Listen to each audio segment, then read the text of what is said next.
One JRPG that I've been keeping my eye on this year is Eden Zero, an upcoming action RPG from Konami that is an adaptation of the manga and anime. And recently they released a free demo that you can play that's about an hour long, and I had a chance to play through it. So today I wanted to share my impressions of the demo and share my excitement because I think this might actually end up being a pretty cool game that you want to keep your eye on.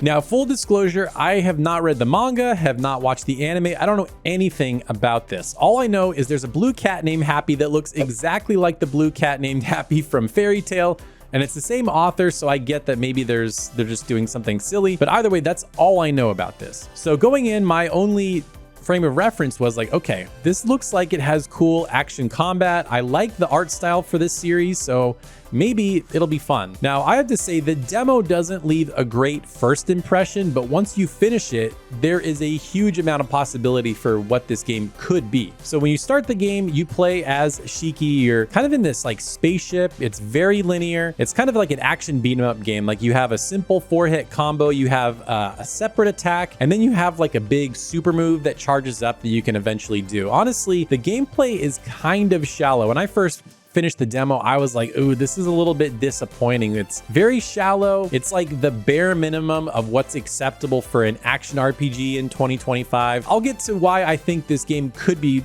awesome a little bit later. So eventually you are trying to rescue this character, Rebecca, who does join your team, and she's kind of like this dual pistol wielding character, and eventually she has this super move where it kind of turns into a third-person shooter and you can like aim down and hit characters, so she's much more fun to use in my opinion. There's a couple boss battles, like you run through and you fight some boss battles, and there's actually this one section where you're trying to chase a guy and you're chasing him and you're running into enemies along the way. The general design of this game is like incredibly linear. You're kind of just like going from one beat to the next. There's always a thing on the map telling you where to go, and then you just kind of get into some simple beat 'em up combat, which again, it doesn't feel great. It's kind of like a lot of enemies on screen at once, and there's not like, you can't hit cancel, like you can't be in the middle of attack and then dodge out of the way. It just doesn't feel as smooth and good as I think it should in 2025. There's a lot of games that have shown us what action combat could be, and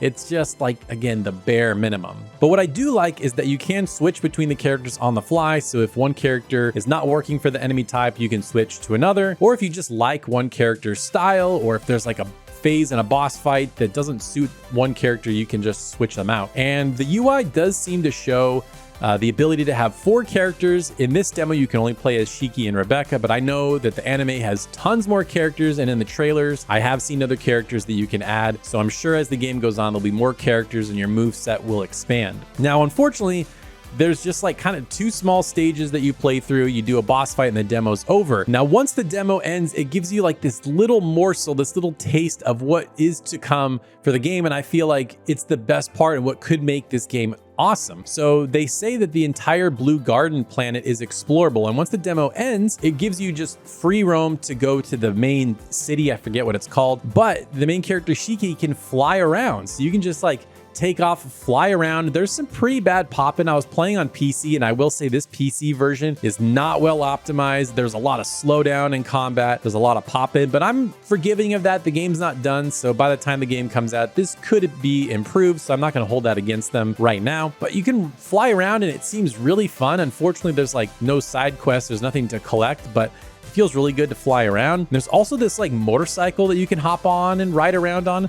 And what was kind of fun is you can like get to the top of a building with flying and then get on the motorcycle and jump off. So I don't know, I had a lot of fun just kind of messing around. But where the potential, I think, is in this game is that I was reading a lot of the description on the Steam page, and they said that the planet is like basically open world, and there's like different zones, different parts of the planet that you can explore. And I'm thinking, well, if you can fly around, maybe there's like secrets you can find or different little collectibles that could be fun, or you have this motorcycle. So I think the exploration aspect has me really excited. I love unique ways that you can explore games, so I'm curious to see what that ends up being. But the thing for me that got me really excited that is not touched on at all in the demo is they said there is a incredible amount of character customization in terms of weapons and outfits. I love changing how my characters look in RPGs. So the fact that there is a huge amount of customization options in the game got me really excited. So for those two options alone, I could almost deal with the basic combat if, you know, the part of the game is like, okay, you go and explore while you fly around, or you're on your little motorcycle and you can find little treasure chests or secret caves and stuff that have all these different things that can make your characters look cool. I think it would totally make it worth it. And I'm kind of reminded of the Fairy Tail game. Like the Fairy Tail game, the first one is incredibly basic. Like that game's super simple, nothing amazing. Gus made it, so it's like got a certain level of quality, but it's not gonna like blow you away. But I ended up getting the platinum trophy in that game because it was just so fun. I loved going to, you know, the guild house, upgrading it all the way, just doing all the different quests on the guild board.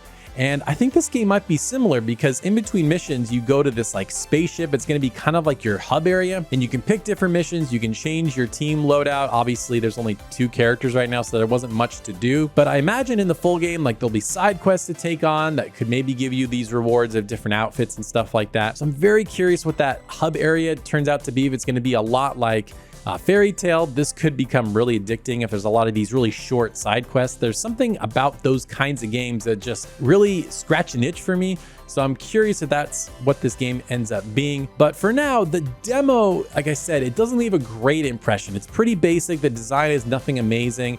Combat is kind of basic, doesn't blow my mind in any way, but I like the art style. I love the potential of the exploration in this game, and I love the potential of all these customization options for my team because I love doing that in RPGs. So I'm curious what you thought of Eden Zero. Have you watched the anime or read the manga? Have you tried the demo? What did you think of the demo? Are you thinking of picking this game up? It comes out in July, so it's not that far away. Of all the JRPGs that I've been talking about recently, that's the one that comes out the soonest. So I'm very curious to see what that ends up being in the full release. I'm definitely going to be playing it because I don't know, there's something about what I just learned about this game that makes me curious. I just want to see what this ends up being. So definitely let me know your thoughts down below. And if you want to hear about some other great JRPGs that were revealed over the summer, check out this video right here.